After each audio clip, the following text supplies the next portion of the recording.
नमस्कार। कार्यक्रम जनताका कुरामा म अशोक कुमार। कार्यक्रम जनताका कुरा कर्णाली प्रदेश विशेष कार्यक्रम भएकाले कर्णालीमा भएगरेका कुरा र कर्णालीमा भएगरेका विकासका गतिविधिहरूलाई निहालेर हामीले कार्यक्रम उत्पादन गर्ने गर्छौं। यसै क्रममा देशकै सबैभन्दा दुर्गम प्रदेश कर्णालीको पनि दुर्गम कालीकोटमा पनि सबैभन्दा दुर्गम क्षेत्र रहेको पलाता क्षेत्र, साबिकको पलाता क्षेत्र अहिले पचाल झरना गाउँपालिकाको उपाध्यक्ष पदमा आसीन हुनुहुन्छ। हिजो जनयुद्ध कालदेखि अहिलेसम्म आइपुग्दाखेरि उहाँका धेरै अनुभूतिहरू, धेरै दुःखका कुराहरू, केही खुसीका कुराहरू पनि होलान्, केही दुःखका क्षणहरू पनि होलान्। ती सबै कुराहरूलाई समेटेर हामीले कार्यक्रम तयार गर्ने जमर्को गरिरहेका छौँ। र आज हामीसँग हुनुहुन्छ पचाल झरना गाउँपालिकाका उपाध्यक्ष तारा नेउपानेसँग आजको विशेष कुराकानी हुनेछ। हामी उहाँसँग कुराकानी गरौँ। उपाध्यक्ष, कार्यक्रममा स्वागत छ यहाँलाई। नमस्कार। धन्यवाद। आराम हुनुहुन्छ? आरामै छौँ। अनि के गर्दै हुनुहुन्छ आजभोलि? अब जनताको निम्ति जनताले जिताइसकेपछि बाल्यकालदेखि नै लागेको युद्ध राजनीति र फेरि अहिलेको संसदीय राजनीतिमा पनि जनताको निम्ति काम गरिरहेछु। मतलब हिजोदेखि जनताको लागि हामी लड्छौँ भनेर हिजोदेखि बाल्यकालदेखि अहिलेसम्म आउनुभयो, अहिले पनि जनताका लागि लडिराख्नु भएको छ। यी जनताका लागि लड्ने कुराहरू, जनताको लागि जे गर्नुभयो, यी कुराहरूका बारेमा हामी अब पछाडि कुरो गर्दै गरौँला। अहिले सुरुमा हामी कहाँदेखि सुरु गरौँ भन्दाखेरि तपाईँको बाल्यकाल छ नि, त्यो बाल्यकालका अलिकति कुराहरू सुनाइदिनुहोस् न हामीलाई। बाल्यकालका कुरा सुनाउँदा 2056 साल चैत 22 गते म पूर्णकालीन भएँ र मेरो उमेर 12-13 वर्षको नै थियो। र त्यतिखेर मैले युद्ध, क्रान्ति र सबै कुरा बुझेर युद्धमा लागिएन। र युद्ध र लडाइँ, माओवादी भन्ने कुरा हामीले कसरी बुझ्यौँ भन्दा, माओवादीले न्याय गर्छ, माओवादीले कुनै विभेदहरू हुन दिँदैन, समाजमा सकारात्मक कुराको प्रभाव पार्छ र महिलाहरूले विशेष गरेर विवाह गरेर दाइजो लिएर अर्काको, आफू जन्मिएर अर्काको घरमा गएर केवल बुहारी भएर मात्रै बस्नुपर्ने र बुहारी भएर जिउनुपर्ने र गाउँको संस्कार अनुसार चल्नुपर्ने र आफूले सोचेका कुराहरू कहिल्यै पनि पुरा नहुने अवस्था हुन्थ्यो। र यो माओवादी जनयुद्धमा लाग्दा विवाह नै गर्नु पर्दैन र समाजको निम्ति लड्ने कि मृत्यु या कि मुक्ति नै हुन्छ भन्ने ढङ्गले हामीले सन्देश पाएका थियौँ। र त्यही सन्देशको आधारमा मैले पनि देश, जनता र महिला मुक्तिको निम्ति केही न केही गर्नुपर्छ भनेर 56 सालमा म जनयुद्धमा WT भएँ। र WT भइसकेपछि म विभिन्न सङ्गठन, त्यो बेला म कति वर्षको हुनुहुन्थ्यो तपाईँ त्यो WT हुँदाखेरि? म 13 वर्षको थिएँ। अनि 13 वर्षको सानो कलिलो उमेरमा यसरी जनयुद्धमा लाग्नुपर्छ, यो जनताका लागि, देशका लागि, यो मुक्तिका लागि। यो मुक्ति भन्ने शब्द त्यो बेलामा कसरी बुझ्नु भएको थियो? मुक्ति भन्ने, त्यो मुक्ति भन्ने मैले कसरी बुझेको थिएँ भन्दा, मुक्ति भनेको विवाह नगर्नु नै मुक्ति हो। विवाह गरेर जानुहुन्न, हामीले पुरुषहरू अधिकार पाउनुपर्छ र बुवाको पैतृक सम्पत्ति अथवा बुवाको सम्पत्ति हामीले पनि पाउनुपर्छ र हक अधिकार त्यहाँभित्र सीमित हुन्छ भन्ने ढङ्गको माओवादीको क्लास थियो।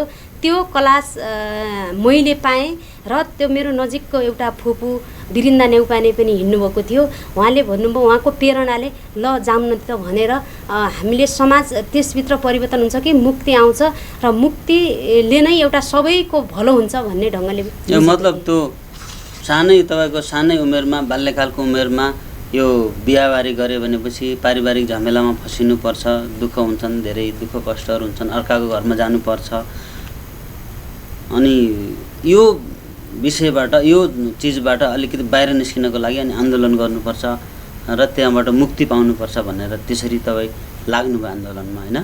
त पछि लागिसकेपछि खास वास्तवमा मुक्ति भनेको के रहेछ भन्ने बुझ्नुभयो पछि अब लागिसकेपछि मुक्ति भन्ने के रहेछ भन्ने कुराहरू हामी गाउँको एउटा उखान छ, महिला मुखिनी र बारको बटालो हुनुहुन्न। महिलाहरूले अथवा छोरीहरूले सभ्य भएको राम्रो, घरमा ठुलो धम्को नहालेर हिँडेको राम्रो र बाहिर बोलेको पुरुष र घरको श्रेष्ठ महिला भन्ने हुन्थ्यो र महिलाहरूले आफूले चाहेका कुरा मुख खोलेर राख्नुपर्ने एउटा अवस्था हुँदैन थियो र मुख खोलेर आफूले लागेको समस्यालाई हामीले राख्न सक्ने र त्यसलाई एउटा सम्बोधन गर्न सक्ने र एकदम पिजडाको अनुभव जो घर हुन्थ्यो त्यो घरको घेरालाई तोडेर बाहिर जाने जो वातावरण महान जनयुद्धले गर्यो त्यो जनयुद्धले गरेको कुरा मुक्तिको एउटा पाटो हो भन्ने मैले बुझेँ। त्यसपछि जब मुक्तिको शाब्दिक अर्थ जुन थाहा भइसकेपछि महिलाका आन्दोलनमा महिलाका विषयवस्तुलाई लिएर अगाडि राख्न मिल्ने त्योभन्दा पहिला अवस्था थिएन र त्यहाँबाट जब जनयुद्ध सुरु भयो त्यसपछि महिलाका मुक्तिका लागि महिला आन्दोलनका लागि तपाईँहरू अगुवा भएर हिँड्नुभयो। यो हिँड्ने क्रममा तपाईँले कहाँ कहाँ पुग्नुभयो, कसरी आन्दोलनलाई सफल पार्नका लागि अगाडि बढ्नुभयो, अलिकति सुनाइदिनुहुन्छ? यो मुक्तिको कुरा गर्दा योसँग जोडिँदा म 13 वर्षको उमेरमा नै लागेँ र अघि नै भने र त्यो क्रम अथवा महान अभियान भन्छौँ, अभियानको क्रममा मैले सेती महाकालीका 10वटै जिल्लामा पुगेँ र 10वटै जिल्लामा जानुभन्दा पहिला म डब्लुटीको सुरुवात 2056 सालमा भएँ र फेरि 56 सालमा म सङ्गठनको हिसाबमा जनसांस्कृतिक कलाकार भन्थे त्यो कलाकारको एरिया टिममा रहेर काम गरेँ। त्योसँगै जोडिँदा अब युद्धको बेला हाम्रो नेतृत्वको रक्षा गर्नुपर्छ, नेतृत्वलाई जगाउनुपर्छ भन्ने हिसाबमा बहस हुन्थ्यो र त्यो लेभलमा गएकोलाई हामीले हरेक कुराको सहयोग गर्नको निम्ति एरिया सेक्रेटरी गोरीकला बिक मानुसी भन्ने हुनुहुन्छ, उहाँको मैले स्टाफको रूपमा पनि काम गरेको थिएँ र काम गर्दै जाने सिलसिलामा 2057 साल पौष 27 गते थोलमा हत्याकाण्ड भयो र त्यो हत्याकाण्डमा महान योद्धा हामीले 3 जना गुमाएका थियौँ, विश्वनाथ योगी, पुष्पराज नेउपाने र गोरख गिरी। ती हाम्रा आदरणीय दाइहरू हुन् र नेतृत्व पनि हुन्, उहाँलाई गुमायौँ र त्योसँगै त्यो दिनमा म घाइते पनि भएँ र घाइते हुँदा एउटा विवेक दाइ पनि हुनुहुन्थ्यो, म पनि थिएँ र हामी घाइते हुँदा जस्तै अब अरू त गए सबै आफ्नो ठाउँमा सम्पर्कमा गए, 2 दिन म त्यो घटनास्थलमै थिएँ र सम्पूर्ण साथीले मलाई लिस्ट गर्नुभएको थियो कि साधना, मेरो पार्टीको नाम साधना हो, साधनालाई त्यो घटनामा हामीले छोडेर आयौँ, उहाँ बित्नुभयो, ल मारिहाल्यो भनेर सब राख्ने सिलसिलामा साथी जाँदा मलाई जिउँदो भेटाएर फर्काउनु भयो र जिउँदो लिएर अहिले म उपचारको क्रममा 1 वर्ष लखनऊ नै बसेँ र वैशाखीको आधारमा मेरो जस अब 57 सालभरि नै उपचारमा भयो र 58मा आउँदा मैले पार्टीको जिम्मेवारी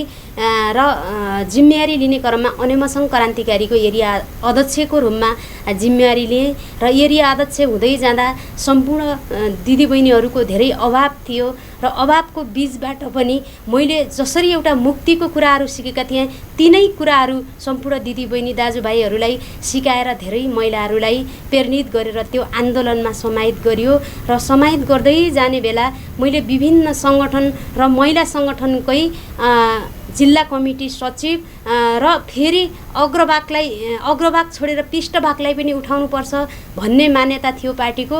त्यो मान्यताको क्रममा बाजुरा जिल्लाको उपाध्यक्ष बनाएर पनि पठाए र त्यसको पनि जिम्मेवारी पुरा गरेँ। त्यो लगत्तै 3-4 महिनाको आसपासमै एरियामा कालीकोटलाई केही स्तर उठाउनुपर्छ र राजकोटलाई राम्रो बनाउनुपर्छ भने साधनाको आवश्यकता हो भनेर नेतृत्वले फेरि त्यहीँ ल्याएर फेरि मैले अनेमसङको त्यही पदमा रहेर कालीकोटमा पनि काम गरेँ। काम गर्दै जाँदा मैले कैलाली, धनगढी अनि बाजुरा, डडेलधुरा, बैतडी सबै हामीले सुदूरपश्चिमका जिल्लाहरूमा सङ्गठन रूपान्तरण अभियान र जनप्रतिरोध अभियान विभिन्न किसिमका अभियानमा समावेश भएर यो मुक्ति आन्दोलनको निम्ति समर्पित हुँदै जाने कुराहरू पनि भयो। हुँदा पार्टीको जिल्ला कमिटी सचिवालय र जिल्ला कमिटी सचिवालय हुँदै अनेमसङ क्रान्तिकारीको केन्द्रीय सचिवालय सदस्य र पार्टीको केन्द्रीय आयोजक समितिको विभिन्न एउटा उसमा जाँदै केन्द्रीय आयोजक समिति सदस्य हुँदै अहिलेसम्म निरन्तर कुनै पनि शान्ति प्रक्रिया होस् वा कुनै त्यस्तो एउटा परिस्थिति युद्धको जटिलता सङ्कटकालको अवस्था हो, कहिल्यै पनि न हडबडाएर न डराएर कुनै पनि कायर कायरताको एउटा पन भन्ने हुन्थ्यो, त्यो कायरताको पन मैले पछि हट्नुपर्छ भन्ने एउटा कुनै कुरै नलिएर अहिलेसम्म निरन्तर यो पार्टी आन्दोलन र वर्गको निम्ति निरन्तर लाग्ने एउटा प्रतिबद्धता गरेको नै छु। जुन तपाईँले अघि भन्नुभयो थोल्मा हत्याकाण्ड जुन भनेर भन्नुभयो, जहाँ 3 जना शहीदहरू हुनुभयो, त्यसको प्रत्यक्षदर्शी तपाईँ हुनुहुन्छ, तपाईँ घाइते पनि हुनुहुन्छ। त्यो बेलाको माहौल, त्यो बेलाको परिस्थिति, त्यो बेलाको त्यो घटना कसरी भयो भन्ने कुरा अहिलेका लागि सबैको लागि इतिहास हुनसक्छ, इतिहास पनि हो र यसका लागि सबै नबुझेका मान्छेहरू पनि हुनुहुन्छ। यो के कस्तो थियो एकचोटि त्यसको बारेमा अलिकति भनिदिनुहुन्छ? कसरी घटना घट्यो, कसरी के थियो त्यहाँको अवस्था, तपाईँको जुन सम्झनामा जुन जति छ नि अलिकति भनिदिनु न, कस्तो छ त्यहाँको अवस्था? 57 साल थोल्मा हत्याकाण्ड भनेर भएको छ र त्यसमा म प्रत्यक्षदर्शी र म घाइते पनि हो। के भयो त्यो दिनको घटनाको बारे भन्दाखेरि अखिल नेपाल शिक्षक सङ्गठनको कार्यक्रम राखेको थियो र त्यहाँको सशक्त दङ्गा प्रहरी भन्ने त्यसको क्याम्प सिउनाको मौलाकोटमा थियो र मौलाकोटको गस्ती त्यो फुकोटको चुत्तीकोट बालुखेत हुँदै त्यो गस्ती आयो र हामीले सेन्टी पनि राखेका थियौँ। किशोर नेउपाने सेन्टी हुनुहुन्थ्यो र उहाँलाई छलेर त्यो दुश्मन लेखबाट भएर उहाँलाई पनि लखेटेर आयो। कार्यक्रमको तयारी थियो र पहिलो कुरा विश्वनाथ योगी पुष्पराज नेउपाने भनेको एकदम लिडरसिप हो। अहिलेको अवस्थामा उहाँ माननीयसम्म अथवा मन्त्रीसम्म पुग्ने हैसियत राख्ने, त्यही बेला कर्णाली मुक्ति मोर्चाको संयोजक, कर्णालीको संयोजक हुनुहुन्थ्यो विश्वनाथ नेउपाने र विश्वनाथ योगी पुष्पराज नेउपाने बाजुराजी पर्छ भने सिआइडीको आधारमा त्यहाँ कार्यक्रम भइरहेछ र उहाँहरूलाई सिद्ध्याउनुपर्छ भनेर सिआइडी नै अगाडि लागेर जो हाम्रो नातागोता र परिचितभित्रको मान्छेले सुरागी गरेर नै त्यो घटनालाई बिथल्ने, कार्यक्रम बिथल्ने र नेतृत्वको हत्या गर्नेमा त्यो घटना अगाडि बढेको थियो र बढ्दै जाने बेला पनि हामीले नेतृत्वलाई सुझाव दियौँ कि हिँड्नुहोस्, अब हामीले ब्याक हुनुपर्छ, हामीसँग सेना छैन, केही छैन, उहाँहरू हतियार बोकेर आएको मान्छेसँग हामी लड्न सक्दैनौँ, हाम्रो मूर्खता हुन्छ भनेर हामीले सुझाव पनि दिँदा हामीसँग सानो हतियार पेस्तोल छ, पेस्तोलको राउन्ड हान्दासम्म हामी बस्छौँ अनि ब्याक हुन्छौँ, तपाईँहरू अगाडि लाग्नुहोस् भनेर हाम्रो आदरणीय जस्तै जनयुद्धका गुरुहरूले भन्नुभयो र त्यो भनिसकेपछि हामी हिँड्दै जाँदा हामीलाई पनि अब कतिपय साथीहरू लोटेर पनि घाइते हुनुभएको छ, कतिपय गोली लागेर पनि हुनुभएको छ। ठाउँ एकदम भिरालो, हामीले ओह्रालो दौड्नु पर्ने अनि त्यो हामीले दुश्मन भन्ने गर्थ्यौँ सशक्त दङ्गा प्रहरीलाई, त्यो दुश्मनले माथिबाट गोली प्रहार गर्नुपर्ने अवस्थामा अब हामीले चाहँदा नचाहँदै पनि त्यो एउटा घटना भयो र त्यो घटनाले गर्दा र एकदम हाम्रा जो आशा लाग्दा जनयुद्धप्रति प्रेरित गाउँ समाज बस्तीहरू थिए, ती बस्तीहरू पनि शोकाकुल बन्न पुग्यो।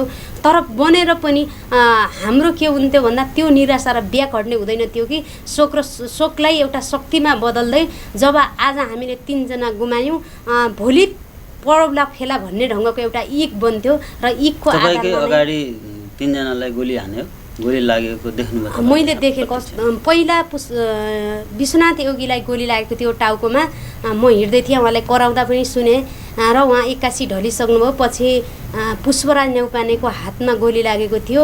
हातमा गोली लाग्दा एउटा हाम्रो छापामार भन्ने हुन्थ्यो पहिला, छापामार सदस्य गोरख गिरी, उहाँले नाइ सर म आउनुहोस् बोकेर लिन्छु, नेतृत्वलाई छोडेर म जाँदैन भन्दा मैले सुनेको छु।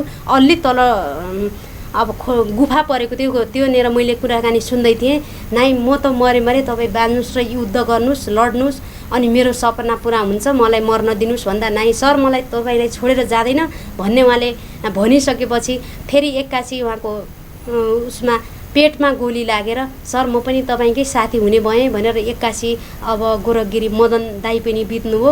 त्यो बित्दा अलि तल मलाई पनि गोली लागेर एउटा गुफामा मेरो अङ्कल पढ्नुहुन्छ गौरव, अहिले हल्लाखल्ला पनि नगर्ने, रुँदा पनि नरुने अनि मजाले बाँध्न सकिन्छ, चुप लागेर बस्ने भनेर मलाई एउटा गुफामा राखेर जानुभयो रक्सिएर। अनि फेरि उहाँ जाँदा मलाई मारे पनि मार्ला लैजानुहोस् अङ्कल भन्ने कराएँ, तर लिन सक्ने एउटा अवस्था नै थिएन, त्यहाँ राखेर जानुभयो। फेरि जतिका बन्दुक पनि झोला पनि साथीहरूको त्यो गुफामा माथिबाट एउटा अलिअलि थियो, के भन्छन् त्यसलाई, फाल्न सक्ने एउटा ठाउँ थियो, त्यसबाट तल फाल्दा मेरो शरीरमै पर्थ्यो, बन्दुक फाले पनि झोला फाले पनि त्यही हुन्थे। बाटो सिरप त्यही मात्रै थियो। त्योभन्दा तल दङ्गा प्रहरी मेरो शरीरमै टेकेर गएका थिए। तर यो मरियाली अब यसलाई केही नगरौँ अनि त्यतिखेर माथिबाट हेलिकप्टर आयो दङ्गा प्रहरीलाई लिन। भोलि एम्बुस पनि थापे हुनसक्छन्, अर्को हुन्छ नि पैदल जानुभन्दा छिटो जामेर छुट्न पनि खतरा हुन्छ भनेर गफ गरेको सब सुनेको छु। तर मैले मरे जस्तो बाँच्नुपर्छ केही न केही बहाना गरेर भनेर पीडा भयो पनि त्यही बेला पीडा गोलीको पीडा थिएन, चोटको पीडा थिएन, मलाई पीडा मात्रै के थियो भन्दा मैले आदरणीय आफ्नो नेताहरू गुमाउनु पर्यो। म घाइते भए पनि भोलि बाँच्न सक्छु, तर नेतृत्व गुमाउँदाको धेरै पीडा लागेको थियो। र साँझ पढ्न थाल्यो। मैले गुफाबाट बाहिर कान ल्याएँ। बाहिर कान लिँदाखेरि जताततै राता गोली कानको वरिपरि छ्याइ गयो जस्तो दिउँसोको एउटा त्यो आवाज आइराखेको थियो। मैले बाहिर निस्किने एउटा अवस्था थिएन, निस्किसके पनि मेरो खुट्टोले काम गरिराखेको थिएन। मेरो मुन्टामा हालेको दोपट्टा बल्ल रोक्नुपर्छ भनेर दोपट्टाले खुट्टा बाँधेको थिएँ, त्यो आफै बाँधेको थिएँ। त्यतिखेर पनि राति पुस मासको जाडो, त्यो जाडो पनि मलाई महसुस भएको थिएन। मलाई गर्मीकै महसुस भएको थियो, दिउँसकै महसुस भएको थियो, रातको पनि महसुस थिएन। अब त्यही गर्दा मतलब त्यहाँ चाहेर पनि घाइते साथीहरू कोही छन् यिनीहरूलाई लिएर जाउँ, यिनीहरूलाई पनि बचाउलान् अथवा बचाउन सकिन्छ भन्ने मनमा हुँदै पनि लग्नु सक्ने अवस्था थिएन। त्यो वातावरण नै थिएन। बाध्यता भएर त्यहाँ छोड्नुपर्ने हुन्थ्यो। बाध्यता थियो। त्यो बाध्यता बिचमा कसैले बोक्न पनि सक्थ्यो, त्यो बाटो नै थिएन, एकदम भिरालो ठाउँ थियो। अनि त्यसो भएर राति मैले घडी पनि थियो मेरो, राति त्यो घडी हेर्ने अवस्था पनि थिएन, अँध्यारो ठाउँ थियो। तर मरिन्छ, बाँचिन्छ, यहाँभित्र त बस्नु भएन, गुफाभन्दा बाहिर निस्किनुपर्छ। मैले आफ्नो हिपको सहाराले घिसाडेर जानुपर्छ। अलि तल गोठान छ, त्यो गोठानमा जाँदा मलाई आधार हुन्छ, त्यहाँ मान्छे भेटिन्छन् भन्ने हिसाबमा मैले घिसिएर हिँड्ने सुरुवात गरेँ। 9 बजेतिर घिसिएर हिँड्ने सुरुवात गरिसकेपछि त्यहाँ वनमा अरू केही पनि थिएन, पिर्रे भन्ने हुन्छ खड घाँस थियो। त्यो घाँसको सहारामा म ओह्रालोमुखी हुनाले घिसारिएर हिँड्न सुरुवात गरेँ। कतिपय त्यो घाँस उप्केर म लोट्ने, कतिपय त्यसले अडेस गरेर हिँड्ने गर्दा 9 बजेदेखि बिहानको 2 बजेतिर म गोठानमा पुगेँ। त्यहाँ गोठानमा पुग्दा अब ओह्रालो ठाउँ थियो, उकालोमा जानुपर्ने थियो। गोठानमा जाँदा अब मैले बुवा भन्दा कराउँदा त्यो गोठानको बुवाले अनि अलिक कान सुन्नुहुँदैन रहेछ, उहाँको छोरी हुनुहुँदो रहेछ, उहाँ पनि अहिले जनयुद्धमा लाग्नुभएको छ, धारणा हो उहाँको पार्टीको नाम, घरको नाम ठ्याक्कै अहिले याद भएन। उहाँ जनमुक्ति सेनामा लड्नुभयो, उहाँले मलाई प्रेरणा दिनुभयो। बुवा बाहिर त एउटा माओवादीको आज लडाइँ थियो, माओवादीको केटी हो कि क्या हो, भोलि छन् ल्याउँ भन्ने बेला नाइ भोलि यहाँ पुलिस आएर हामीलाई मार्छन् नल्याए भन्दा पनि सुनेको थिएँ मैले। नाइ बुवा पुलिस आउँदैन, म पनातीबाडाको जुम्मालको नातिनी हो, लैजानुहोस् भने आफ्नै नजिकको हुनाले लैजानुहोस् भन्दा ए जुम्मालको नातिनी रहेछ ल्याएर आउँ अनि भन्ने ढङ्गले आएर बोकेर लिए। उहाँहरू भेटाइसकेपछि मलाई पीडा भयो, घाउ दुख्न पनि सुरु भयो। अनि फेरि खाना बलोट पनि धेरै बग्यो। पहिले बगेको पनि थाहा थिएन, गोली लागेको पनि थाहा थिएन, चोट लाग्छ। अब यो अलि बलोट बगेछ भने त मैले दोपट्टा त बाँधेँ, तर केही महसुस थिएन। मान्छेको सहारामा गइसकेपछि मलाई बढी पीडा भयो, बढी दुख्ने भयो। भात खाऊ, यहाँ गर उ गर, सुत नानी त भन्नुहुन्थ्यो, तर मैले थेक्नै नसक्ने अवस्था भयो। र उहाँले रातभरि मलाई प्रेरणा दिनुभयो। र भोलिपल्ट साथीहरू खोज्दै जाँदा यसलाई कहाँ अर्कै ठाउँमा लिएर फालिदियो दुश्मनले, अब लास पनि नभेटिने भयो भनेर निराशा भएर अरू 3 जनाको सबलाई राखेर टोली फिर्ता हुने बेला अनि त्यो बुवाले नानीलाई मैले राखेको छु है लैजानुस् अनि भनेर खबर गर्दा अब सुमन रोकाए भन्ने दाई हुनुहुन्थ्यो, उहाँले मलाई बोकेर सिकुतिर लिनुभयो र 2-4 दिन सिकुमा बसेर आराम गरेर अलिअलि फर्स्ट एडको उपचार गरेर अब हिजो त अब राति जङ्गलको बाटो 17 दिन लाएर यहाँ सुर्खेत पुर्याएर फेरि नेपालगञ्ज विनोद थापाका लिँदा यो नानीको खुट्टो बन्दैन, यो जटिल छ, यो खुट्टो काट्नुपर्छ भन्दा डक्टरले भन्दा मलाई अत्यन्तै मन दुखेको थियो। तर दुखे पनि अब यो नै यो मेरो भाग्यको खेल, तर मेरो खुट्टो काटे पनि तर युद्ध नै गर्नुपर्छ है, मैले बैशाखी टेकेर पनि गर्नुपर्छ भन्ने थियो। तर त्यसपछि लखनऊ रिफर भइसकेपछि लखनऊमा पनि त्यही भन्दा, तर फेरि डक्टरले मलाई धन्यवाद दिएको थियो। सानो अवस्था कौलो हड्डी भएर बनेको नानीको जटिल नै थियो भनेर 10% पैसा लिने पनि फिर्ता गरेका थियो डक्टरले खुसीले। अब यस्ता जीवनहरू बितायो। उपचारको बेलामा तपाईँले 10% मात्रै बिहोर्नु पर्थ्यो। 10% छुट गर्यो डक्टरले लिने रकम, खुसीले ल खुट्टो बन्यो भनेर डक्टरले आफै खुसीले 10% छुट गर्यो। अरू त पार्टीले बेहोर्ने भयो, मैले त के बेहोर्थेँ, पार्टीकै मान्छे होइन। पार्टीले बेहोर्यो, त्यही 10% पनि ल छुट भयो, नानीको खुट्टो बन्यो भनेर मतलब त्यो बेलामा घाइते अपङ्ग जो हुन्छन् सबैको उपचारको जिम्मा चाहिँ पार्टीले नै लिन्थ्यो। अथवा कि त यसलाई धेरै खर्च हुन्छ, यसलाई यहीँ मर्न दिने भन्ने त्यस्तो खालको हुन्छ? नै हुँदैन त्यो। जसरी हुन्छ बचाउनुपर्छ। त्यो बुद्धि विवेक र क्षमताले धानेन र पुगेन भने त अब जानु पनि पर्यो, यति सकिएसम्म बचाउनुपर्छ भन्ने पार्टीको भावना हुन्थ्यो।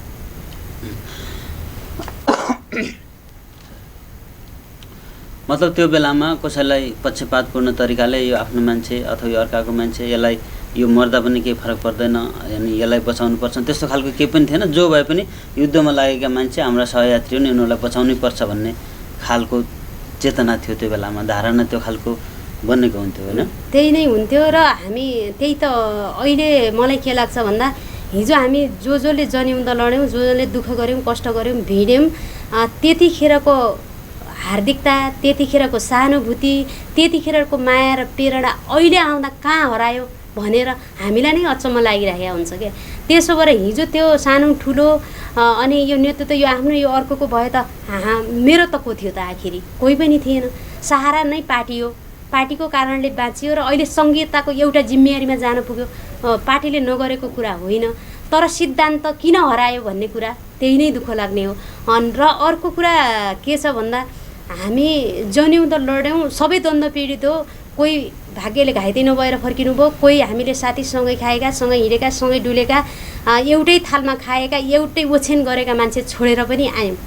त्यो एउटा युद्धको प्रक्रिया थियो, सबैले मरिहाल्नु पनि केही थिएन, सबैले बाँध्नु पनि केही थियो। हामीले भाग्य र चान्समा हामी पनि मर्छौँ भनेर नै गएका हौँ, तर बाँचेर आयौँ र बाँचेर आधा रगत बोकेर आयौँ। कतिपय साथीले लडाइँमा जाँदा जाँदै काहीँ ठेस नलागेर पनि आउनुभयो, उहाँको भाग्यले आउनुभयो क्या, उहाँको दशाले आउनुभयो, उहाँ बाँचेर आउनुभयो। हामी घाइते बनायौँ, कोही मरेर आयो भन्ने कुनै छैन, सबै मृत्यु मुक्ति दुईवटा मात्रै क्वेसन गरेर गएकै हौँ, तर बाँचेर आयौँ। तर के भयो भन्दाखेरि लाभ लिनेले लिएको छैन, नलिनेले लिएको छ। यथार्थ पीडितले पाएको छैन कुनै सुविधा पनि, अथवा पीडितलाई एउटा ओझेलमा पारेर अर्को तबका अगाडि बढेको छ। यसमा मलाई पीडा लाग्छ। म घाइते छु भन्नुहुन्छ, तपाईँ त आजीवन भर्ता पनि खानुहुँदो होला, तपाईँले केही सुविधा पनि लिनु होला राज्यको भनेर भन्नुहुन्छ। छैन भनौँ पनि पत्याउनुहुन्न, गरेको छ भने पनि आफूले गरिएको छैन। त्यसो भएर के छ भन्दा जो ओझेलमा पर्ने अवस्थाको सिर्जना भयो। अहिले महसुस के भयो भन्दा हिजो युद्धमा तल माथि मेरो तेरो भन्ने हुँदैन थियो, तर अवसर लिने बेला तेरो मेरो, युद्ध त लड्ने हो नि त, युद्ध लड्ने हो, मार्ने हो, अनि परिवर्तन गलत गर्नेलाई मार्ने हो, अरूलाई के गर्ने भने परिवर्तनतिर ल्याउने र समाज राम्रो सभ्य समाजलाई निर्माण गर्ने हो। तर के देखियो भन्दा त्यतिखेर हुँदैन थियो, हामी मर्न पनि तयारी भयौँ। आफूलाई बोक्ने स्ट्रेचर पनि आफै बनाउने साथीहरू जनमुक्ति सेनाले लडाइँमा जाँदा त सब लिनको निम्ति, घाइते लिनको निम्ति अहिले त स्पेसल एउटा स्वास्थ्य क्षेत्रका ऊ छन् क्या, के भन्छन् यो स्ट्रेचरहरू छन्। हिजो बाँसका स्ट्रेचर बनाउनु पर्ने, अनि फेरि त्यो विभिन्न काठका के त्यो बनाएर लिनुपर्ने, स्ट्रेचर बनाएर लिनुपर्ने। स्ट्रेचर बनाउँदा त्यहाँ सुत्ने के साथीहरूले। म त धेरै उसमा लडाइँमा गएको छैन, व्यवस्थापनमै हुन्थ्यो। फेरि व्यवस्थापन गर्ने क्रममा म घाइते भएर सन्च भइसकेपछि 2058 सालको त्यो मङ्गलसैन रेडमा जाँदा व्यवस्थापनमा म गएको थिएँ। त्यहाँ जाँदा साथीहरूको तयारी देख्दा मलाई एकदम पीडा भनौँ कि अब यो के हो भन्ने अलिक कन्फ्युज जस्तो लाग्यो। स्ट्रेचर तयारी गर्दा सुत्ने थिएँ स्ट्रेचरमा, यो त मलाई ठिक्कै हुन्छ, अब फर्किन्न कि यो मेरो रोजै हो भन्ने। अनि फेरि लडाइँमा जाँदा पुरा राति अनुहार टल्किन्छ भनेर मुसो सुसो लगाएर जाने, अर्को गर्ने, यो के हो कस्तो भयो यस्तो खतरा रहेछ भनेर त्यहाँ पनि सिक्यो कि। तर यस्तो एउटा मृत्युलाई जितेका मान्छेहरू अहिले आउँदा कहीँ न कहीँ आफ्नो तेरो मेरो भन्ने कुनै एउटा मूल्याङ्कनको पाड नै नरहने भएको कारणले गर्दा कता कता अब पार्टी के भयो भन्ने पनि लाग्ने भयो। अब पार्टी पनि त रहेन जस्तो पनि लाग्ने। कसरी रहेन भन्दा माओवादी त रहेन नि त, हामी माओवादी सिङ्गो एउटा कम्युनिस्ट भनिसकेको थियो। कम्युनिस्टको विचारधारा नै जो हामीले बोकेका थियौँ त्यसलाई आधार मानेर अगाडि बढ्नुपर्ने हो, त्यो पनि हराए जस्तो लाग्ने। अहिले हामीलाई निराशा, अहिले अलिअलि हिंसा जस्तो। अब हामीले राजनीति गर्नको निम्ति हिजो हामीले केही कमाउने अवस्थामा बाल्यकालमा त्यो पढ्ने लेख्ने अवस्थामा हामी जनयुद्धमा लाग्यौँ। अहिले कुनै राजनीतिक नियुक्तिमा जानु पर्यो, कुनै अब यतातिर अध्यक्ष उपाध्यक्ष माननीय कुनै मन्त्री बन्नको निम्ति पावर चाहिने भयो, राजनीतिक नियुक्तिमा जानको निम्ति सर्टिफिकेट चाहिने भयो। अब त्यो त हाम्रो दायरा पुरा छैन नि त, न नेताको छ न यता हाम्रो सर्टिफिकेटको छ। अब हामी कुनै गणना नहुँदा आखिरी त वर्ग गुम्यो कि त, माओवादी गुम्यो कि त, अनि पार्टी सिद्धियो कि भनेर आशंका लाग्ने, मन खेल्ने, कतिपय आत्मा गलानी हुने कुराहरू यो मलाई मात्रै होइन कि अब यस्तो इमान्दारी वर्गलाई पढिराखेको नै छ। त्यो अवस्थादेखि यहाँसम्म पुगिसक्नुभयो। अहिले एउटा स्थानीय सरकारको प्रतिनिधि पनि हुनुहुन्छ, तपाईँ सरकारमा पनि हुनुहुन्छ, स्थानीय सरकारमा तपाईँले चाहेर पनि आफ्ना कार्यकर्ताहरूको अझै सेटलमेन्ट गर्न सक्नु भएको छैन, व्यवस्थापन गर्न सक्नु भएको छैन, किन भन्दाखेरि त्यो कार्यकारी पावर तपाईँमा छैन भन्न खोज्नुभयो। अनि तपाईँको अध्यक्ष हुनुहुन्छ नि, उहाँ पनि हिजो जनयुद्ध लडेर आउनुभएको नि होइन। अनि अध्यक्ष उपाध्यक्ष भइसकेपछि त एउटा सरकारमा तपाईँहरूका बैठकहरू हुन्छन्, तपाईँहरूको समीक्षा हुन्छ, तपाईँहरूको कार्ययोजना बाँडफाँड हुन्छ, विभिन्न खालको प्रक्रियामा सबै छलफल र सहकार्यबाट अगाडि बढ्छ नि त होइन। हो त्यो बढ्दाखेरि के हो, हिजोको अवस्थाकोलाई मध्यनजर गरेर हिजोको कुरा सम्झिनुहोस् न, तपाईँ किन यस्तो गर्न सक्नुहुन्न भनेर तपाईँ अध्यक्षलाई घचघचाउन सक्नुहुन्छ कि सक्नुहुँदैन? सक्छु, छलफल पनि हुन्छ, बहस पनि हुन्छ, योजनामा एकरूपता पनि हुन्छ, सबै हुन्छ। तर कार्यान्वयन पक्षमा जाँदा लुजिनेस हुन्छ, अलि के भन्छन् त्यसलाई फरक पर्छ के। कार्यान्वयन अब त्यो छलफलै नगर्ने भन्ने होइन, मैले पन्छिने सक्ने ठाउँ पनि छैन, मैले पन्छिनु पनि आशा गर्ने बेला अहिले आउँदा केही पनि गरे होइन, म जिरोमै छु भन्न पनि सकिन्न, गरिएको छ। तर साथीले जति अपेक्षा गर्नुभएको छ त्यति गर्न नसकिएला, केही त गरेको नै छु, तर त्यो देखिँदैन रहेछ क्या। सत्तामा आउँदा यिनीहरूले केही पनि गर्न सकेनन्, हाम्रो सम्बोधन नै भएन भन्ने कुराहरू हुँदो रहेछ। केही नगरेको जिरोमै छु भन्ने कुरा त होइन, तर अपेक्षा थियो नि। तर तपाईँ अहिले पचाल झरना गाउँपालिकाको उपाध्यक्ष भइसकेपछि, तपाईँ सरकारमा गइसकेपछि भनौँ न, घाइते अपाङ्गको क्षेत्रमा जुन सहयोद्धा साथीहरू छन् तिनीहरूको क्षेत्रमा, महिलाको क्षेत्रमा, दलितको क्षेत्रमा तपाईँले गरेका उल्लेखनीय कामहरू के छन् यसो बुद्धागत भनिदिनु। अब म निर्वाचित भइसकेपछि अब घाइते अपाङ्ग महिला अब सम्पूर्णको निम्ति गरेका काम भन्दा पहिलो कुरा त महिलाहरूको निम्ति मैले के गरेँ भन्दा हामी हिंसाबाट मुक्त हुनुको निम्ति पहिलो कुरा नै एउटा आर्थिक हो भन्ने कुराहरू बुझेका छौँ। आर्थिक हामीले हरेक कुरा गर्दा आर्थिकको आवश्यकता पर्छ। त्यसले गर्दा सिपमूलक कार्यक्रम जनचेतनामूलक कार्यक्रम गरेर अरू केही गर्न नसके पनि पहिलो कुरा मैले एक जोड कपडा सिलाएँ भने त्यसको दैनिक 2 जोड मात्रै सिलायो भने दैनिक 600 आउँछ। 600बाट उत्पादन गरेर हामीले आर्थिक रूपमा निर्भर भयो भने तेल किन्नको निम्ति अब घर खर्च गर्नको निम्ति श्रीमानसँग हात त थाम्नु पर्दैन। हात थाम्न नपरेपछि त्यो व्यवहारिक कुरा आफै हल गरेपछि अनि महिलाहरूलाई त यसो तसो भन्ने एउटा क्वेसन राख्ने ठाउँ पनि नहुने भएको कारणले गर्दा सिपमूलक कार्यक्रम गरियो। प्रत्येक गाउँपालिकाको एउटा सञ्चालन गऱ्यौँ 14-15 जनाको, र फेरि वडा स्तरमा पनि सङ्घ संस्थाद्वारा पनि हामीले रिक्वेस्ट गरेर त्यो सिपमूलक सिलाइ कटाइ तालिम सञ्चालन गऱ्यौँ। आफ्नो घरमा पहिले त मेसिन देखेपछि यो त दर्जीको घर हो कि क्या हो भनेर हामी बुझ्थ्यौँ भने अहिले त प्रत्येकको घरमा व्यवसायी ढङ्गले मेसिनहरू छन्, काम गर्नुभएको छ र अरू केही नभए पनि हामीले घर खर्चलाई मेन्टेन गरेका छौँ। कुनै समस्या छैन। सानो कुरा गर्दा श्रीमानसँग हात थाम्नु परेको छैन भन्नुभएको छ। महिलाहरूलाई त्यो गरेका छौँ र दलितहरूलाई पनि हामीले त्यही चेतनामूलक र सिपमूलक अब त अन्य कपडा सामान्य भएन, हामीले गुणस्तरीय अथवा स्तर उन्नति सिपमूलक तालिम गराएर कोट प्यान्ट तयार गर्ने हामीले बाहिरबाट ट्रेनर लिएर पनि सिकाएका छौँ। अब यो वर्गलाई हामीले यसरी नै समेट्नुपर्छ भन्ने गरेका छौँ। कतिपयका सहकारी छन्, सङ्गठन सहकारी छन्, सङ्घ संस्थाहरू छन्, यिनलाई पनि अब आफ्नो प्रपोजल तयारी गरेर केही न केही एउटा आयमूलक कार्यक्रम बनाउनुहोस्, बरु आवश्यकता परे सरकारलाई भन्नुहोस्, हामी गर्न तयारी छौँ भनेर एउटा यो अवस्था गरियो। र घाइते अपाङ्गहरूलाई हामीले अहिले के गरेका छौँ, हामीले धेरै एउटा व्यवसायतिर हाम्रो स्थानीय सरकारले गर्न सकेन, गरेका पनि छैनौँ र त्यो भिजन पनि अब छलफल बहस गरेर नहुने कुरा त होइन, भिजन हुन्थ्यो। तर त्यो हामीले के गरेका छौँ, विशुद्ध एउटा उपचार खर्चको निम्ति राहत कोष भनेर मात्रै छुट्याएका छौँ र आवश्यकता राहत कोष हामीले बजेट छुट्याउँछौँ।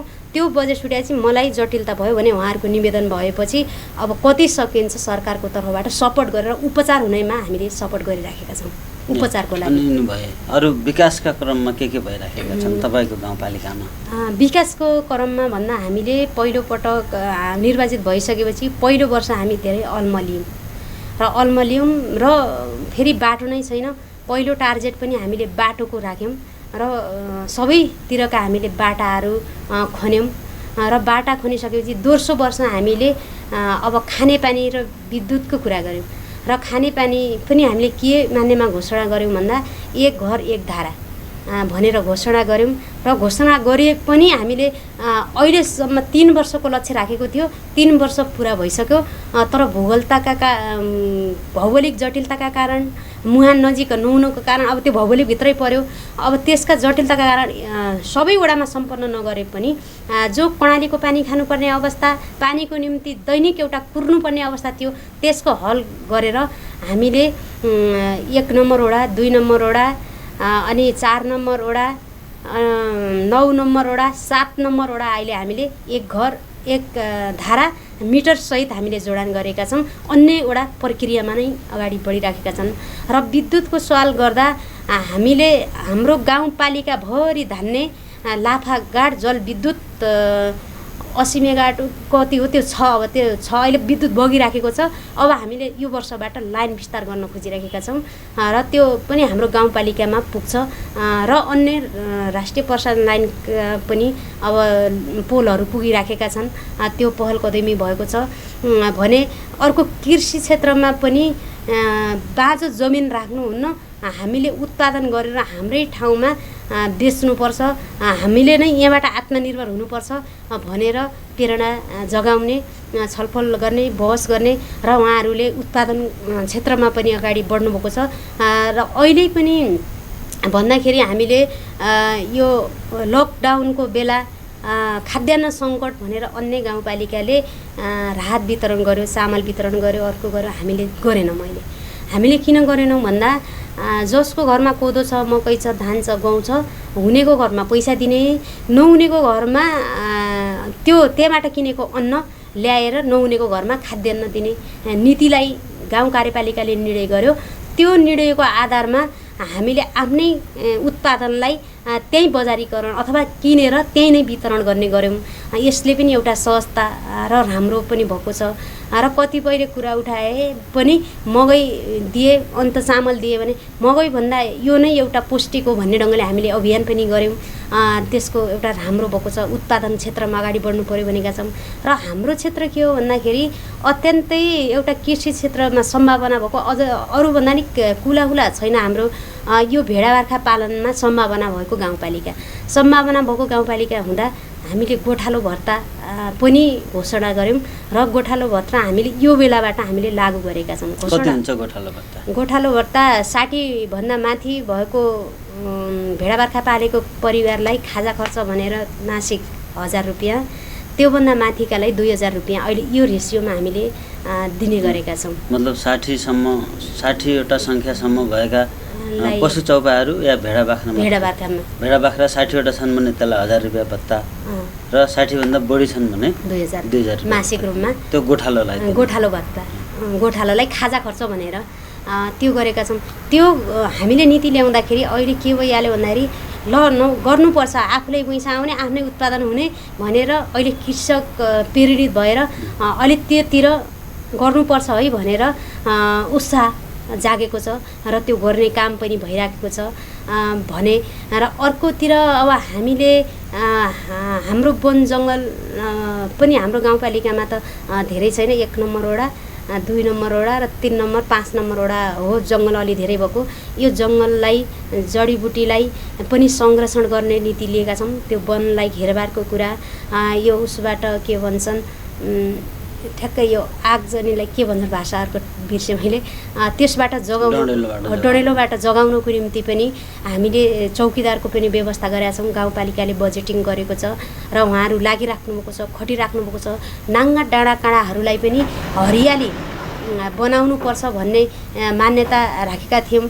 त्यो आधारमा हामीले हाइटेक नर्सरी पनि निर्माण गरेका छौँ र हाइटेक नर्सरीले 25,000 बुट्टा उत्पादन गरेको छ र उत्पादन गरेर यो वर्ष हामीले त्यो 25,000 नै बिरुवाहरू वृक्षारोपण गरेका छौँ र हामीले नाङ्गा डाँडा काँडा राख्नुहुन्न भन्ने ढङ्गले गरेका छौँ। लाउनु त लाछौँ, अब संरक्षण र कार्यान्वयन गर्नेपछि हामीले नीति बनायौँ, कार्यान्वयन गऱ्यौँ।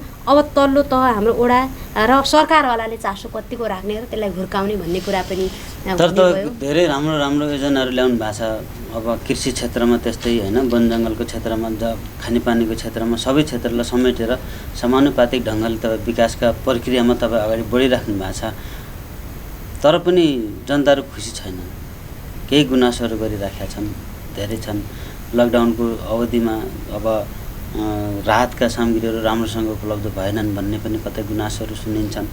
अनि कतै यो क्वारेन्टाइनहरू पनि व्यवस्थापनमा राम्रो भएन अथवा बढी पैसा छुट्याएकोमा कमसल खालको क्वारेन्टाइनहरू बनायो भन्ने पनि सुनिन्छन्। विभिन्न खालका यी कुराहरू सुनिन्छन्। यो किन होला त्यो सुनिएको? के तपाईँले के बुझ्नु भएको छ यी कुरालाई? यसलाई मैले स्वाभाविक नै बुझाएको छु। किन भन्दा काम गर्दै जाने बेला 100% राम्रो गर्यो भनेर भन्दैन। विरोध गर्ने त एकजनाले गरे धेरै फैलिन्छ, तर समर्थन गर्ने मान्छेले डाको लाउँदैन।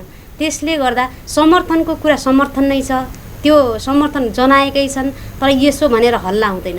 तर गल्तीको नाममा अथवा केही त्रुटि काम गर्दै जाने बेला त मैले के दाबी गर्छु भन्दा 100% ठिक गरेका छौँ भन्न पनि मलाई लाग्दैन। केही गल्ती हुनसक्छ त्यहाँभित्र। के भन्दा मलाई मेरो बुझाइ के छ भन्दाखेरि काम गर्दै जाने बेला निहितगत समस्या गर्नै हुँदैन। त्यो निहितगत समस्या गऱ्यो भने हामीलाई अप्ठ्यारो पर्छ, तर नजानेर भएको गल्तीलाई त सच्याउन पनि सकिन्छ। त्यसो भएर क्वारेन्टाइनको कुरा तपाईँले गर्नुभयो। जिल्ला प्रशासन र जिल्ला समन्वय समितिले निर्देशन र प्रदेश सरकारले निर्देशन गरेको थियो कि तपाईँहरूले 500 जनालाई व्यवस्थापन गर्ने क्वारेन्टाइन तयारी गर्नुहोस् भनेको थियो। 500 जनालाई क्वारेन्टाइन तयारी गर्दा त हामीले त्यो सबैलाई सबैलाई त्यही स्तरको एउटा बिस्तरा गर्न सक्ने अवस्था थियो कि थिएन भन्दा थिएन त्यही बेला। किन थिएन? यतातिर लकडाउन छ, बन्द छ, कपडा पनि नजाने, अर्कोतिर हाम्रा भवन पनि नहुने, त्यति ठुला हुने बेला अलिअलि व्यवस्थापनमा हेलचङ्ग्राई गरेको हो कि त भन्ने ढङ्गले केही पर्यो होला। तर फेरि हामी खुम्चिएर के गर्यौँ भन्दा 3वटा क्वारेन्टाइन मात्रै व्यवस्थापन गर्नु पर्यो र राम्रो गर्नु पर्यो भनेर फिजिएर गएको ठाउँको व्यवस्थापनलाई खुम्चिएर लिँदा व्यवस्थापन राम्रो हुने कुरा पनि भइहाल्यो। त्यसले हामीले व्यवस्थित गर्दै लियौँ। सबै जति आउँछ त्यो सही यथार्थ पनि हुन्न, केही कुरा कमजोरी भएको पनि हुन्छ, हामीले सच्याएर अगाडि बढ्यौँ। त्यसमा कुनै समस्या भएन। र एउटा अनुभूति के गर्नुभएको छ भन्दा बाहिर देशभित्र अथवा देशभित्रैबाट आफ्नो जिल्लाभन्दा बाहिर हुनेको र देशभन्दा बाहिर हुनेका दुई प्रकृतिका हामीले मान्छेहरूलाई व्यवस्थापन गर्नु थियो। बाहिरबाटकालाई हामीले धेरै केयर गरेका थियौँ।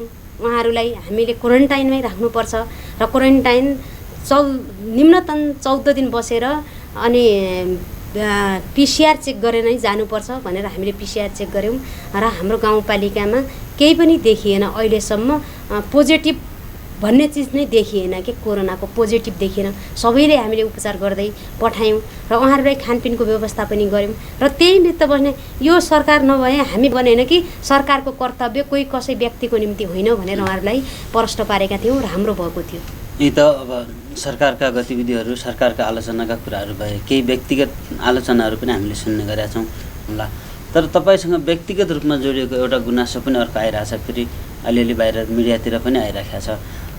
त्यहाँको उपाध्यक्षले, पचालझन्डा गाउँपालिकाको उपाध्यक्षले कर्मचारी राख्ने क्रममा बाहिरको मान्छेलाई नराखेर आफ्नै श्रीमानलाई ड्राइभरको रूपमा होइन, अब सवारी चालकको रूपमा र भान्सेको रूपमा प्रयोग गरिरहेको भन्ने कुराहरू सुनिएको थियो पनि। अब यसको बारेमा तपाईँ के भन्नुहुन्छ? कुन प्रक्रियाबाट त्यसरी त्यो भयो? यसमा भन्दा आएको पनि छ, मैले राखेको पनि छु। त्यो नगरेको भन्न पनि मिल्दैन।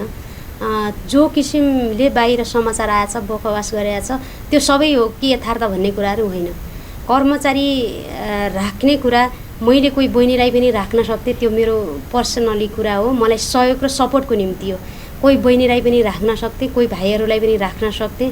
त्यो नराख्न सक्ने र मेरो श्रीमानलाई नै मैले राख्नुपर्छ भन्ने त्यो निहितगत त्यहाँभित्र आएको 2-4 रुपियाँ मैले नै कमाउनुपर्छ भन्ने मेरो निहित नै होइन। त्यसमा के हो भन्दा धेरै जन्युदोदेखि जोडिएर अहिलेसम्मको कुरा मैले यहाँ बोलेँ। तर के हो भन्दा म जन्युदोको घाइते र अहिले पनि कहीँ दिन राम्रै हुन्छु भने कहीँ दिन मलाई बिराम पनि अप्ठ्यारो पर्छ। अप्ठ्यारो पर्दा अर्को राखेको मान्छेलाई जति मेरो श्रीमानले मलाई नजिकबाट सपोर्ट गर्छ, सहयोग गर्छ, त्यो अरूबाट गरिदेऊ भन्न पनि अप्ठ्यारो हुन्छ आफूलाई। जस्तै मेरो गाउँसभा चल्ने आसपासमा म 12 दिन बेडबाट तल ओर्लिन नसक्ने गरी बिरामी थिएँ। खाना खानै पर्यो, टोइलेट जानै पर्यो, अर्को गर्नै पर्यो, त्यो कसले गरिदिन्छ? अरू कुरा त सबै गरन्न, टोइलेट कसले लिन्छ? अब त्यो एउटा जटिलताका कारण मैले श्रीमानलाई राखौँ कि भनेर प्रस्ताव लिएको कुरा हो। यहाँ जबरजस्तीको कुरा छ, यहाँ बल्लै एउटा बाध्यताका कुराहरू छन्। त्यो बाध्यता पनि होइन, जबरजस्ती पनि होइन, मैले गरेको अनुरोध हो गाउँपालिकालाई। गाउँपालिकाले अनुरोध गरेको, गाउँपालिकाले अनुरोधको आधारमा रिस्पोन्स गरेको कुरा हो। त्यही नै हो। जस्तै मैले श्रीमानलाई आफ्नो मान्छेलाई नै कर्मचारी बनाउनु पर्थ्यो भने मेरो श्रीमानको हैसियत के हो भन्दाखेरि मेरो सहयोगी बसेर काम गर्ने हैसियत होइन। उहाँलाई मैले गर्थेँ भने कुनै एउटा कर्मचारी कार्यालयको जिम्मा दिने गरेर अथवा नासु भनौँ, अधिकृत भनौँ, त्यहाँसम्म एउटा हैसियत राख्ने, त्यसम्म एउटा शैक्षिक योग्यता भएको मान्छे हो। त्यसो भएर मेरो जटिलताका कारण, मेरो समस्याका कारण र मैले जुनसुकै मान्छे भए पनि मसँग हिँड्दा, मलाई सहयोग गर्दा दिनको 500 नर्मली ढङ्गले खर्च गर्न सकिन्छ। त्यो उहाँलाई बिहान बेलुकाको भात खुवाएको कुरा मात्रै हो। पैसा कमाउने निहित, आफ्नोलाई व्यवस्थित गर्ने निहित, त्यो महिनाभरि कुर्दा 15,000 हुन्छ भने महिनाभरि काम गर्दा 1 लाख 2 लाख कमाउन सक्ने एउटा क्षमता भएको मान्छे पनि हो।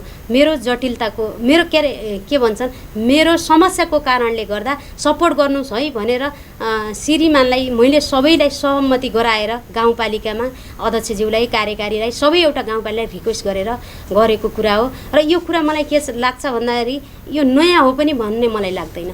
नयाँ हो भनेपछि त कोही कसै मै जस्तो हुने हो भने 2 वर्ष अगाडि पनि मैले केही पनि गरिनँ।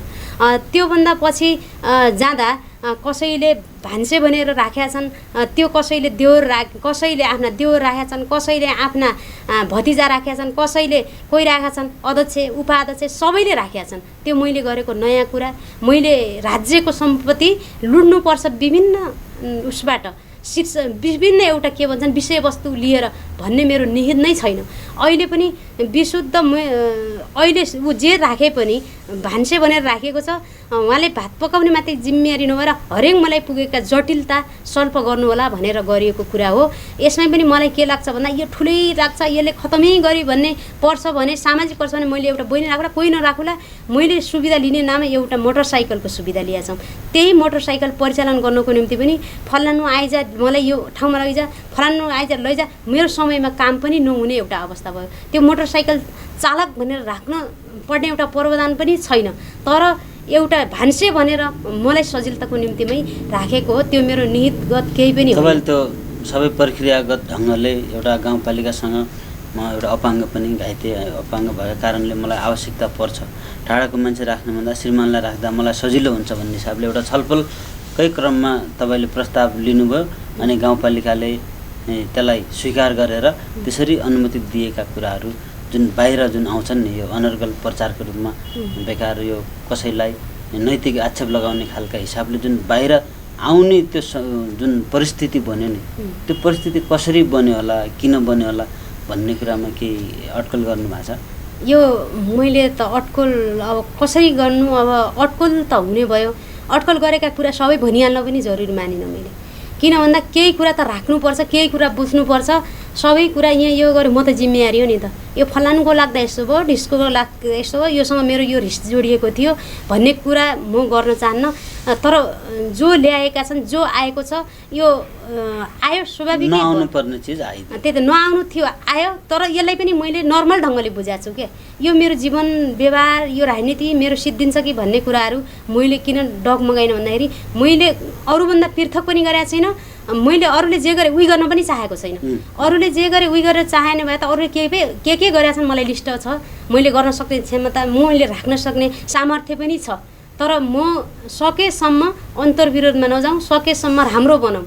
मलाई जसरी हार्दिकतापूर्वक ढङ्गले यो कुर्सीमा ल्याए, यो कुर्सीको सदुपयोग मैले गर्नुपर्छ नै भन्ने मान्यतामा छु, अझ पनि गर्छु। तर त्यहीलाई इस्यु बनाए मान्छेले केही नपाएपछि ल्याउँछन्, त्यो स्वाभाविक नै। यो राजनीतिमा राम्रो कुरा होला नराम्रो कुरा एकपटक चर्चा आउनै त पर्यो। त्यो केही लिएको छैन, मैले राम्रो नै लिएको छु। त्यसो भएर यो धेरै बिग्रिहाल्यो भन्ने केही छैन। मैले सहयोग र सपोर्टको निम्ति मात्रै खाना खुवाएको मेरो श्रीमानलाई। बिहान बेलुकाको अहिले त 250 रुपियाँ त स्वाभाविकै परिहाल्छ कि बिहान बेलुका खाना, 500 को दर हो, जेलादारी हो। त्यसो भएर यही पनि गर्नुहुन्न भन्ने ढङ्गले हुन्छ भने म यहीलाई पनि हटाइदिन सक्छु। त्यो केही ठुलो कुरा छैन। यसलाई मैले नर्मल नै लिएको छु। साथीले किन ल्याए, यो रिक्सा ल्याए, यो ल्याए, मसँग के पूर्व गराइ थियो भनेर उहाँसँग मैले क्वेसन गर्न पनि जरुरी छैन, म गर्दा पनि गर्दिनँ। यी सबै कुराहरू जुन सिक्ने क्रममै हुनुहुन्छ अहिले पनि, हिजो जनयुद्धदेखि केही कुराहरू सिकेर अहिलेको यो स्थानीय सरकार आइसक्दामा धेरै चिजहरू सिकिसक्नु भएको छ। यी चिजहरूलाई गल्तीलाई सच्याउँदै राम्रो कुरालाई अगाडि बढाउँदै जुन लग्ने जुन प्रक्रिया जुन छ, अब तपाईँको जुन अहिले आसीन हुनुहुन्छ जहाँ उपाध्यक्षको पदमा जुन कार्यपालिकामा अथवा पचालझरना गाउँपालिकामा तपाईँ हुनुहुन्छ, यी सबै कुराहरूलाई मध्यनजर गर्दै अब आउने भावी दिनहरू जुन जति कार्यकाल बाँकी छ ती कार्यकालसम्मका लागि तपाईँले आफ्ना जनताहरूलाई कसरी खुसी राख्ने अथवा तिनीहरूको विकासका लागि, तिनीहरूको सबै कुराहरूको म्यानेजमेन्ट गर्नका लागि तपाईँले के योजना बनाउनु छ? अब बाँकी दिनहरूमा सर्टकटमा अलिकति भनिदिनुहोस्। अब हामी अन्तिमतिर आइसकेका छौँ। बाँकी तपाईँको कार्यकाल अब कसरी बिताउने र जनताहरूलाई कसरी खुसी राख्ने एउटा योजना बनाउनु भएको छ, यति भनिदिनुहोस्। बाँकी कार्यकालको कुरा अब लगभग मान्छे त हिसाब गर्न पनि लागिसक्नु भएको छ र हामीले पनि हिसाब गरेकै छौँ। किन भन्दा हामीले बस पार्गबाट अथवा बस चढ्दा कहाँ पुग्ने भन्ने त मान्छेको योजना हुन्छ। त्यसले गर्दा हामी अहिले बसमै छौँ, अवतरण भइसकेका छैनौँ। बसमा हिँड्दै जाने बेला मैले अघि नै भने विकासको सम्भावना हामीले यो गऱ्यौँ र अझ बाँकी छन् भनेका छौँ। हामीले जे नीति तथा कार्यक्रममा ल्याएका छौँ, नारा राखेका छौँ कि हाम्रो गाउँपालिकामा समृद्धि पचालझरना हाम्रो चाहना भनेको के हो भन्दाखेरि समृद्धि गर्ने, राम्रो गर्ने, सुशासन गर्ने र अनि मात्रै हाम्रो चाहना पुरा हुन्छ भनेर नारा ल्याएको छ। त्यो नाराको पाठमा जाँदा केही कामहरू बढिरहेका छन् र बाँकी रहेका निरन्तरता दिनुपर्ने कुराहरू त्यसलाई दिने र यदि हामीले दिन सकेनौँ भने अहिले हाम्रो सरकार अथवा हाम्रो पालोको सरकार के हो भन्दाखेरि नक्साकन गर्ने क्या, यसलाई के भन्छन्, यो प्लानिङ गर्ने। यो प्लानिङ गर्ने सरकार अथवा हामी पहिलो सरकार के गणतन्त्रको पहिलो सरकार हुँदा त हामीले प्लानिङ गर्नु पर्यो। बाटो थिएन, घाटो थिएन, विद्युत थिएन, हरेक केही थिएन के। अब त्यो हुँदा हामीले यो नक्सालाई पूर्ण रूपमा पुरा गर्ने, नक्सालाई पुरा गरेर हामीले हस्तान्तरण गरेर जाने प्लानमा छौँ। यो मतलब तपाईँ अब के चिज छैनन्, के चिज छन् भनेर एउटा नक्साङ्कन गर्नुहुन्छ अथवा एउटा योजना बनाउनुहुन्छ, प्लान एउटा योजना बनाउनुहुन्छ। अनि त्यो योजना तपाईँको कार्यकालमा पुरा नहुन पनि सक्छ अथवा तपाईँले यी चिजहरू छैनन् भनेर एउटा लिस्ट बनाउनुहुन्छ। अनि भावी आउने सरकारहरूले ती लिस्ट क्रमबद्ध रूपमा के गर्दै पुरा गर्दै जानुहुन्छ। त्यही त मैले भनेको, त्यही त के भन्छ प्लानिङ गर्ने, नक्साकन गर्ने। अब चिज त एउटै हो नि त। अब त्यो हामीले नक्साकन मैले भने खानेपानी गरेका छौँ, अब यतिवटा भएको छ, यतिवटा बाँकी छ भने नि त हजुरलाई। अब त्यो भन्दाखेरि अब बाँकीको कुरा हामीले सकेसम्म यो अब 1-1.5 वर्षको पिरियडमा सम्पन्न गर्नु पर्यो। यति सम्पन्न भएन भने हस्तान्तरण गर्न तयारी हुनु पर्यो र विविधसँग जोडिएर। अब हामीले पहिलो कुरा त सुशासनकै कुरा हो। पहिलो कुरा भनेको सुशासन भयो भने सबै कुरा हुन्छ भन्ने कुरा। मान्छेले योजना के गर्ने भन्ने कुराहरू हामीले सपना देखेनौँ, गरेनौँ भनेपछि, मनोबल बनाएनौँ भनेपछि त्यो त हुने। त्यो कुरालाई पुरा गर्न हामीले गाउँपालिका घोषणा गऱ्यौँ। अब गाउँपालिका त घोषणा गर्ने छोड्ने त भएन। अब त्यसमा हाम्रो प्लान के छ भन्दा ढिलोको असौजसम्म गाउँपालिकाको सेन्टर भएको ठाउँमा गाउँपालिका सारिहाल्ने भन्ने छ। यसलाई त पुरा भयो नि त। अनि अर्को कुरा हामीले भनेका छौँ, अब विद्युत लाइन विस्तार 9वटै वडामा भनेका छौँ। यो अब अहिले जलिराखेको भने 8 नम्बर वडा, 4 नम्बर वडा, 3 नम्बर वडा जलिरहेको छ। अबका बाँकी वडा त्यसलाई पनि पुर्याउनु पर्यो, त्यो पनि पुर्याउने हामीले लक्ष्यमा रहेका छौँ। र अर्को कुरा जस्तै यो हाइटेक नर्सरी भन्यौँ, बिरुवा वृक्षारोपण गऱ्यौँ, अब यसलाई रोकथाम गर्नु र यसलाई हरियाली बनाउनुको निम्ति यो विधि घेरबाड गरेर हुन्छ कि चौकीदार राखेर हुन्छ कि अर्को केही गरेर हुन्छ कि यसलाई पनि सम्पन्न गर्नु पर्यो। र अर्को अब हामीले अहिले त अब के भयो भन्दा हामीले बाटा खन्यौँ, ती बाटा त अहिले प्राकृतिक प्रकोप भन्नुपर्छ, यहाँ कसैले गरिदिएको कुरा होइन, यसले त ध्वस्त गर्यो। अब यसले अझ फेरि हामीले खन्न सुरुवाती गर्नुपर्ने भयो। अब यी विविध कारण रहेर हामीले बोलेका, हामीले प्रतिबद्धता गरेका, हामीले बागडोर गरेका योजनाहरूलाई सम्पूर्ण गर्नको निम्ति हामी चिन्तित हुनुपर्छ, चिन्ता लिनुपर्छ र खट्नुपर्छ भन्ने मेरो मान्यता छ। धन्यवाद, आइदिनु भयो हाम्रो निमन्त्रणालाई स्वीकारेर र हाम्रो केही जिज्ञासाहरूलाई मेटाइदिनु भयो। यसका लागि हाम्रो मिडियाको तर्फबाट, मेरो व्यक्तिगत तर्फबाट यहाँलाई धन्यवाद दिन चाहन्छु। धन्यवाद यो तिरिरन्ना मिडियालाई। हस्, नमस्कार। आदरणीय दर्शकहरू, यतिखेर हामीसँग हुनुहुन्थ्यो पचाल झरना गाउँपालिकाका उपाध्यक्ष तारा नेउपाने। समृद्ध पचाल झरना हाम्रो चाहना भन्ने मूल नाराका साथ उहाँ अगाडि बढिराख्नु भएको छ। उहाँ देश र जनताका लागि कटिबद्ध हुनुहुन्छ। उहाँ आफ्ना जनताहरूका खुसीका लागि अहोरात्र खटिराख्नु भएको छ। उहाँको कार्यकाल सफल रहोस् र भावी योजना पनि सफल रहोस् भन्ने हामी कामना गर्दछौँ। र अर्को कार्यक्रम, अर्को व्यक्तिसँग, अर्को विषयमा हामी कुराकानी गर्नेछौँ। तबसम्मका लागि हामी सबैलाई बिदा दिनुहोस्। हस्त, नमस्कार।